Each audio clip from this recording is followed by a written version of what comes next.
CMRL Exalogic ഇടപാടിൽ പ്രതിപക്ഷ നേതാവ് പിണറായി വിജയന്റെ മകൾ വീണ ടിയെ ചോദ്യം ചെയ്യാൻ ഇഡി ഉടൻ നോട്ടീസ് നൽകും. റെയ്ഡിൽ പിടിച്ചെടുത്ത രേഖകൾ പരിശോധിച്ചതിന് പിന്നാലെയാണ് ചോദ്യം ചെയ്യാനുള്ള നീക്കം. വീണയ്ക്ക് പുറമെ CMRൽ നിന്ന് പണം കൈപ്പറ്റിയ മറ്റുള്ളവരിലേക്കും അന്വേഷണം ഉണ്ടാകും എന്ന് ഇഡി വാർത്താക്കുറിപ്പിൽ നേരത്തെ അറിയിച്ചിരുന്നു. എന്നാൽ അവർക്ക് നോട്ടീസ് നൽകുന്ന കാര്യത്തിൽ തീരുമാനമായിട്ടില്ല. കൊച്ചിയിൽ നിന്നും ലിഡിയ ജേക്കബ് ചേരുന്നു ഏറ്റവും പുതിയ വിവരങ്ങളുമായി. Lydia, very good morning. ED തുടർ നടപടികളിലേക്ക് കടക്കുന്നു എന്നാണ് മനസ്സിലാക്കേണ്ടത്. ഇപ്പോൾ ഏറ്റവും ഒടുവിൽ ലഭിക്കുന്ന വിവരങ്ങളനുസരിച്ച് വീണ ടിയെ ചോദ്യം ചെയ്യാനായി നോട്ടീസ് നൽകി വിളിപ്പിക്കുമെന്ന കാര്യം ഇപ്പോൾ ഏതാണ്ട് ഉറപ്പിച്ചിട്ടുണ്ട്. പക്ഷേ മറ്റുള്ളവരിലേക്ക് ഈ പണം കൈപ്പറ്റിയ മറ്റുള്ളവരെ ആ സമാനമായ രീതിയിൽ ചോദ്യം ചെയ്യുമോ എന്നതിൽ ഇഡി നിലപാട് വ്യക്തമാക്കിയിട്ടുമില്ല. നമുക്കറിയാൻ കഴിയുന്ന കാര്യങ്ങൾ എന്താണ്? ഇന്ന് നോട്ടീസ് നൽകുമോ?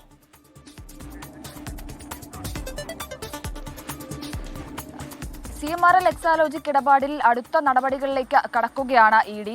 കഴിഞ്ഞ ദിവസം നടന്ന റെയ്ഡിന് പിന്നാലെയാണ് വിവിധ രേഖകളും കാര്യങ്ങളും ഒക്കെ പിടിച്ചെടുക്കുകയും ഒക്കെ ചെയ്തിരുന്നു. അതിന് പിന്നാലെയാണ് വീണ ടിയെ ചോദ്യം ചെയ്യാൻ ഇഡി ഒരുങ്ങുന്നത് എന്നുള്ളതാണ്. ഉടൻ നോട്ടീസ് അയച്ച് വിളിപ്പിക്കുമെന്ന് തന്നെയാണ് നമുക്ക് അറിയാൻ സാധിക്കുന്നത്. ഈ രേഖകളും കാര്യങ്ങളും ഒക്കെ വിശദമായി പരിശോധിച്ചതിന്റെ അടിസ്ഥാനത്തിലാണ് ചോദ്യം ചെയ്യേണ്ടതുണ്ട് എന്ന് ഇഡി മനസ്സിലാക്കുകയും തുടർന്ന് ചോദ്യം ചെയ്യാൻ നോട്ടീസ് അയക്കാൻ തീരുമാനിക്കുകയും ചെയ്തത് എന്നുള്ളതാണ്.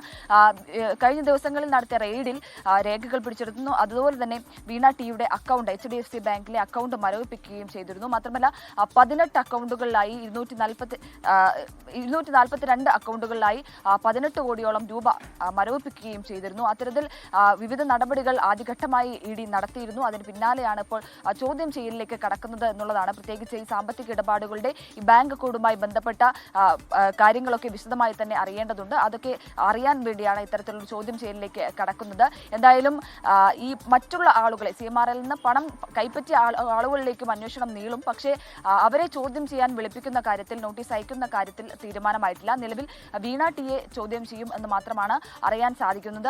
നോട്ടീസ് അയക്കുമെന്നാണ് അറിയാൻ സാധിക്കുന്നത്. പക്ഷേ ഈ കൈക്കൂലി അടക്കമുള്ള കാര്യങ്ങളിൽ അവരിലേക്ക് കൂടി അന്വേഷണങ്ങൾ നീളും. അതായത് ഈ കൈക്കൂലി അടക്കമുള്ള കാര്യങ്ങളിൽ ഇഡി അന്വേഷണം നടത്തി വരുന്നുണ്ട്. അതുകൊണ്ട് തന്നെ അവരിലേക്ക് കൂടി, കൂടുതൽ ആളുകളിലേക്ക് കൂടി അന്വേഷണം നീളാനുള്ള ഒരു സാധ്യതയുണ്ട് എന്നുകൂടിയാണ് മനസ്സിലാക്കുന്നത്. മാത്രമല്ല കഴിഞ്ഞ ദിവസങ്ങളിലെ പ്രതിഷേധങ്ങളിൽ, സംഘർഷങ്ങളിലുമൊക്കെ അന്വേഷണങ്ങൾ നടത്തി വരികയാണ്. വലിയ രീതിയിലുള്ള സംഘർഷം ഇടിക്ക് നേരെ പ്രതിഷേധം ഉണ്ടായിരുന്നു.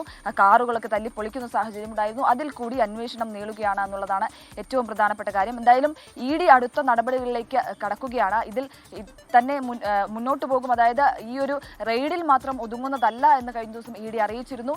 അന്വേഷണം ശക്തമായി മുന്നോട്ട് പോകും. ഇനിയും ഇത്തരത്തിലുള്ള നടപടികൾ ഉണ്ടാകും എന്ന് ഇഡി കഴിഞ്ഞ ദിവസം തന്നെ അറിയിച്ചിരുന്നതാണ്. അതിന് പിന്നാലെയാണ് ഇപ്പോൾ അടുത്ത നടപടികളിലേക്ക്, ചോദ്യം ചെയ്യുന്ന നടപടികളിലേക്ക് കടന്നിരിക്കുന്നത്. ഉടൻ തന്നെ ചോദ്യം ചെയ്യാൻ വിളിപ്പിക്കുമെന്നാണ് അറിയാൻ സാധിക്കുന്നത്. ശരി, ലിഡിയ ജേക്കബാണ് കൊച്ചിയിൽ നിന്നും വിശദാംശങ്ങൾ നൽകിയത്.